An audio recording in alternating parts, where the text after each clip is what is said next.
የካርድ ወጪያችሁን ሙሉ በሙሉ የሚያስቀርላችሁ እጅግ በጣም ጽድት ያለ አፕሊኬሽን ዛሬ አሳያችኋለሁ። በዚህ አፕሊኬሽን በየቀኑ የ100 ብር ካርድ ማግኘትና መስራት ትችላላችሁ ማለት ነው። እንዲሁም የ100 ብር ካርድ ስቀበልም ከነ ማረጋገጫው 100% አስተማማኝ እንደሆነ በዛሬም ቪዲዮ አሳያችኋለሁ። ከናንተ የሚጠበቀው ይህንን ቪዲዮ ላይክ እና ሼር በማድረግ እስከ መጨረሻው ድረስ መከታተል ብቻ ነው። ስለ አፕሊኬሽኑና ስለ አሰራሩ ከመናገሬ በፊት አፑን ከየት ዳውንሎድ እንደምታደርጉት ልንገራችሁ። በመጀመሪያ ባዮ ላይ የቴሌግራም ቻናሌ ሊንክ አለ። ወደ ቴሌግራም ትሄዳላችሁ ማለት ነው። ይሄኛው ሊንክ ነክታችሁ ወይም ደግሞ ቴሌግራማችሁ ላይ በመግባት ሰርች ባሩ ላይ ይሄኛውን ጽሁፍ በመጻፍ ከ16000 በላይ ሰብስክራይብ ያለውን የቴሌግራም ቻናሌን ማግኘት ትችላላችሁ። በመቀጠል ቻናሌ ላይ ከገባችሁ በኋላ እዚህ ጋር ፒን አድርጌላችኋለሁ። ፒን ያርኩላችሁን አንዴ ተነኩታላችሁ።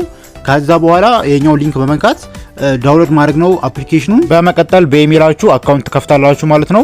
ከዛ በኋላ ኢንተርፌሱ ይሄንን ይመስላል። ከናንተ የሚጠበቀው ፖይንት መሰብሰብ ነው። በቀላል መንገድ ፖይንቱን ከሰበሰባችሁ በኋላ ያ ፖይንት ወደ ሞባይል ካርድ ይቀየራል ማለት ነው። በመጀመሪያ እንዴት አድርጋችሁ ስራውን እንደምትሰሩ ላሳያችሁ። እዚች ጋር ፕሌናው ምትላለች፣ እሷን አንድ ጊዜ ትነካላችሁ። በመቀጠል ወደ ዛይነት ቦታ ያመጣችኋል። እዚህ ጋር አፕሊኬሽኖች ምናምን እንድታወርዱ ነው የሚያደርጋችሁ ማለት ነው። ተመቻችሁን አፕሊኬሽን ዳውንሎድ ካደረጋችሁ በኋላ እዚች ጋር ማይ ጌምስ ምትል ቦታ አለች፣ እሷን አንድ ጊዜ ተነካላችሁ። በመቀጠል ያወረዳችሁትን አፕሊኬሽን ያሳያችኋል ማለት ነው። ለምሳሌ አሊባባ የሚባለው ላይ 780 ምናምን ኮይን ሰርቻለሁ። እንዴት እንደሰራው ንገራችሁ። ፕሌናው ሚሊዮን ትነኩታላችሁ እናንተ። በመቀጠል ፖይንቱን ለመሰብሰብ አሊባባ ላይ መቆየት ነው ማለት ነው። ዳታ ከፍቶ እንደምታዩት አንድ ደቂቃ ስቆዩ ይሄናል ኮይን ይሰጣችኋል። ያለ በደቂቃ ብዛት የተለያዩ ኮይኖች መጠኖችን ይሰጣችኋል ማለት ነው። እንዲሁም ብዙ ስራዎች አሉ፣ ሰርቪንጎች አሉ። አፕ ታስክ የሚባል አለ። እሱ ላይ ደግሞ በጣም ብዙ ፖይንቶች የሚሰበሰቡበት ታስክ ነው። እንዲሁም ኢንቫይት ማድረግ ትችላላችሁ፣ ሰው መጋበዝ ትችላላችሁ። ሰባችሁትን ፖይንት ደግሞ በካርድ መልክ ለማውጣት እዚች ጋር ያለችውን አንድ ጊዜ ትነካላችሁ። በመቀጠል እዚች ጋር ሞባይል ሪቻርጅ የምትነገራለች፣ እሷን አንድ ጊዜ ትነካላችሁ። በመቀጠል ወደ ዛይነት ቦታ ያመጣችኋል። የ5 ብር ለመሙላት 450 ፖይንት እንዲሁም የ100 ብር ለመሙላት 8500 ብቻ ነው የሚያስፈልጋችሁ።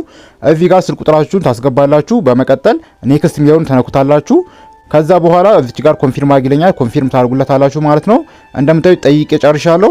በ3 እና በ4 ደቂቃ ውስጥ ነው ወዲያው የሚገባላችሁ ካርዱ። እንደምታዩት ፕሮሰሲንግ እያለ ነው ማለት ነው። የ100 ብር ካርዱ ለሙከራ 5 ብር አውጥቼ ነበረ። በ3 እና በ4 ደቂቃ ውስጥ ነው ወዲያው ከፈለኝ። ይሄኛውንም ፔድ እስኪለን እንጠብቀዋለን። በስተመጨረሻም እንደምታዩት ፔድ ብሎኛል ማለት ነው፣ ከፍሎኛል። ይኸውና እዚህ ጋርም ማረጋገጫ ማየት ትችላላችሁ። ይኸውና 100 ብር ገብቶልኛል። እናንተም በዚህ አፕሊኬሽን ሙሉ በሙሉ የካርድ ወጪያችሁን መሸፈን ትችላላችሁ ማለት ነው። ይሄ ቪዲዮ ከተመቻችሁ ላይክ እና ሼር ማድረግ እንዳይረሳ። ፒስ